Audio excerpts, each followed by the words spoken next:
রাসূলুল্লাহ সাল্লাল্লাহু আলাইহি ওয়াসাল্লাম কদরের রাতগুলোতে কি কি ইবাদত করতেন। আমি খুঁজে আমলের কথা পেয়েছি, বিশেষভাবে কমন যে আমলগুলো সেগুলো তো ছিলই, বিশেষভাবে 5টা কাজ রাসূল সাল্লাল্লাহু আলাইহি ওয়াসাল্লাম এই কদরের রাতে করতেন। 1 নম্বর কাজ হচ্ছে তিনি সারা রাত জেগে ইবাদত করতেন এবং পরিবারের লোকদেরকে ঘুমোতে দিতেন না, উঠিয়ে দিতেন। বছরের অন্য কোনো সময়ে সারা রাত জেগে ইবাদত করার কোনো নজির রাসূল সাল্লাল্লাহু আলাইহি ওয়াসাল্লামের জীবনে ছিল না, সব রাতে ঘুমাতেন। 2 নম্বর হচ্ছে ইতিকাফ করা। রাসূলুল্লাহ সাল্লাল্লাহু আলাইহি ওয়াসাল্লাম রমাদানের শেষ 10 দিন ইতিকাফ করতেন। আমাদের আয়েশা রাদিয়াল্লাহু তাআলা আনহা বলেন, কানা ইয়াতাকিফুল আশরাল আওয়াখির মিন রমাদান, রমাদানের শেষ দশকে তিনি ইতিকাফ করতেন। হাত্তা তাওয়াফাহুল্লাহ, ওনার ইন্তেকালের আগ পর্যন্ত এই অভ্যাসটাই তিনি জারি রেখেছেন। সুম্মা আতাকাফা আজওয়াজুহু মিন বা'দি, তারপরে ওনার স্ত্রীরা ইতিকাফ করেছেন।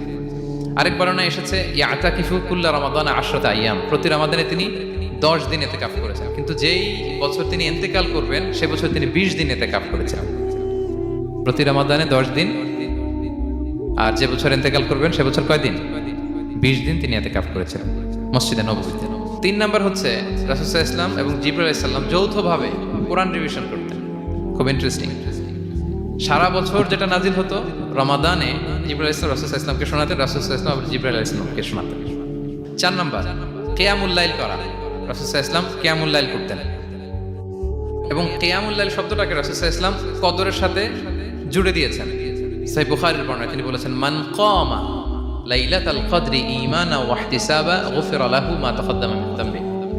কদরের রাতে যে কিয়ামুল লাইল করে বিশ্বাস নিয়ে এবং নাজাতের প্রত্যাশা নিয়ে, তার পূর্বের সমস্ত গুনাহ আল্লাহ তাআলা ক্ষমা করে দিবেন। তাহলে কিয়ামুল লাইলটা রাসূল সাল্লাল্লাহু আলাইহি ওয়াসাল্লাম বিশেষভাবে কদরের রাতের সাথে সম্পৃক্ত।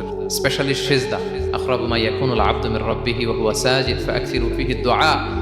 বান্দা যখন সিজদায় থাকে আল্লাহ সবচেয়ে কাছে থাকে, তো আমরা তো আল্লাহর সবচেয়ে কাছে যেতে চাই এই ক্রিম টাইমটাতে, কি বলেন? আমরা যেন লম্বা সময় সিজদাতে থাকি। 5 নম্বরে রাসূল সাল্লাল্লাহু আলাইহি ওয়াসাল্লাম দোয়া করতেন।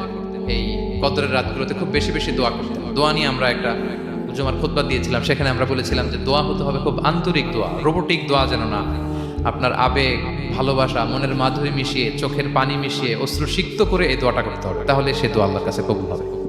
আমরা যেন আমাদের ভাব, আবেগ সব ঢেলে দিতে পারি আমাদের দোয়াতে, আমাদের সিজদায়, আমাদের কিয়ামুল লাইল। এবং যে কোনো ভাষায় পৌরাণিক দোয়াগুলো রেকমেন্ডেড, হাদিসের মাসুরগুলো রেকমেন্ডেড। তাছাড়া আপনার নিজের ভাষায় আপনার কি চাওয়া, আপনার কি আকাঙ্ক্ষা, আপনার মনের কষ্ট, যাতনা সবকিছু আপনি আল্লাহ তাআলার কাছে পেশ করুন। আচ্ছা, তুমি যদি কদরের রাত পেয়ে যাও, এটা বলবে, হে আল্লাহ আপনি ক্ষমাশীল, আল্লাহ আপনি ক্ষমাকে পছন্দ করেন, আল্লাহ তাই আপনি আমায় ক্ষমা করেন। হে আল্লাহ আপনি ক্ষমাশীল, আপনি ক্ষমাকে পছন্দ করেন, আল্লাহ আপনি আমাকে ক্ষমা করেন। এই দোয়াটা আমরা যেন বেশি বেশি করি।